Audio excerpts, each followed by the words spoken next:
আরে বৃষ্টি চিনি চালে যদি এরকম ঝপত ঝপত করে শব্দ হয় তাহলে কার ঘুম হয় ঠিকঠাক মতন। আমি নিজেও তো আসলে ঘুমাতে পারতেছি না। তবে ঘুমের মধ্যে আমার যেটা হয়েছে সেটা হলো কি, স্বপ্নে দেখতেছি কেটা জানি এরকম ইয়াম্মি করে খিচুড়ি রান্না করে আমার ডাকতেছে আর বলতেছে সকাল হয়ে গেছে তাড়াতাড়ি ওঠো। আসলে দেখি কি পরিমাণে বৃষ্টি, তো এই বৃষ্টির ভিতরে কি আর করব। তো ভাই বোনেরা কেমন আছেন সবাই? আসসালামু আলাইকুম। আমি কিন্তু ভালো আছি। তো এই যে আমি এখন ঘুম দিয়ে উঠে ব্রাশ না করে ফ্রিজটা খুলে দেখলাম এরকম ছোট্ট এক টুকরা মিষ্টি কুমড়া, আর বের করে নিলাম হচ্ছে কয়েকটা কাঁচামরিচ, কারণ আমিও কিন্তু এই খিচুড়ি রান্না করতে এখন চলে যাচ্ছি। কারণ যে পরিমাণে বৃষ্টি হচ্ছে, এই বৃষ্টিতে যদি একটু বৃষ্টি বিলাস না করি তাহলে কেমনে হবে।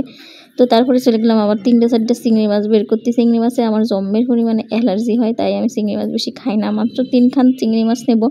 তো এটা দেখে আবার অনেক আপা বুয়ারা বলবে যে কি রে, এত কিপটে মানুষ আমি কোনোদিনও দেখি নাই। আসলে কি, একটু অত অপচয় করে লাভ কি, একটু সঞ্চয় করা উচিত জীবনে। তো এই যে আমি মাত্র 3 খান চিংড়ি মাছ বের করে নেব, নিয়ে পরে এই কাটারে আবার একদম কুচি কুচি করে কাটে নেব, সেটা হলো পরে আপনাদেরকে দেখাবো। তো এবার দেখাচ্ছিলাম আমি কি নিয়ে আমি আজকে খিচুড়ি রান্নার জন্য আসছে প্রিপারেশন নিলাম। তো এখানে আমি হচ্ছে চাল নিছি, ডাল নিছি, পেঁয়াজ, কাঁচামরিচ, চিংড়ি আর মিষ্টি কুমড়া। তো এই যে আমি এখন প্রথমে চাল আর ডালগুলোর একটু ধুয়ে নেব। তার জন্য এই যে চাল আর অল্প পরিমাণে ডাল আর একটু বেশি ঘ্রাণ বাইরনের জন্য দিয়ে দিলাম অল্প একটু পোলাও চাল। মানে বাঙালি তো মানে খাবে, তো সবসময় একটু স্বাদ করে খাওয়ারই চিন্তা করে।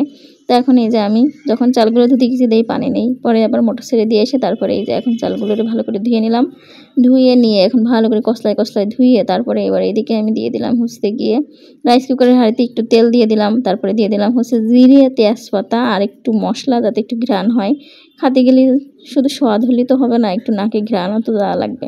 তো এই যে আমি এখন হচ্ছে সবগুলো ভালোভাবে একটু হালকা করে ভেজে নিলাম।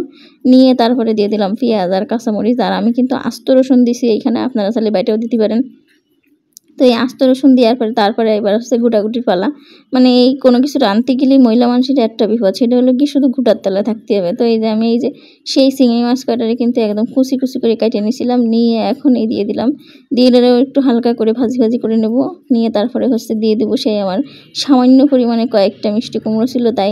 তবে এই মিষ্টি কুমড়োটা বেশি মিষ্টি ছিল না, একটু মিষ্টি হলে খিচুড়িটা আরও বেশি মজা হতো। মানে মিষ্টি কুমড়োটা কেমন একটু পাইনসে পাইনসে ছিল।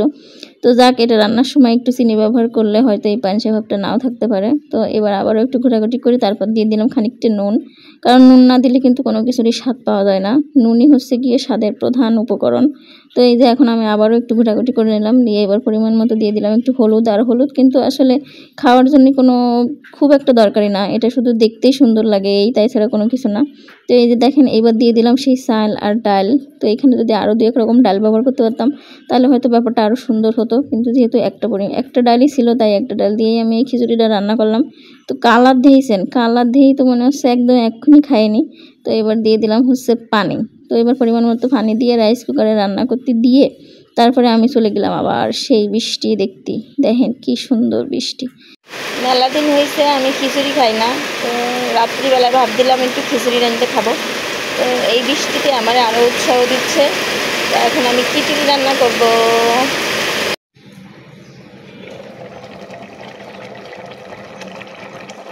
এবার আইসি আমি খিচুড়িটারে একটু ঘুটে ঘেটে দিতে, কারণ অনেক সময় খিচুড়ি রান্নার পরে কি হয় জানেন, পেঁয়াজ রসুন সব চলে যায় এক সাইডে আর চাল ডাল চলে যায় মাঝখানে। তো ঘুটে ঘেটে দেওয়ার পরে এই যে আমি দেখাচ্ছিলাম খিচুড়ি রান্নাটা ঠিক এইরকম সুন্দর হয়েছে, মানে সেই পরিমাণে সুন্দর হয়েছে।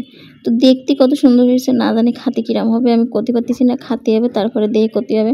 তো এই যে দেখেন মিষ্টি কুমড়োটা কি সুন্দর একদম গইলে সফট নরম হয়ে গেছে।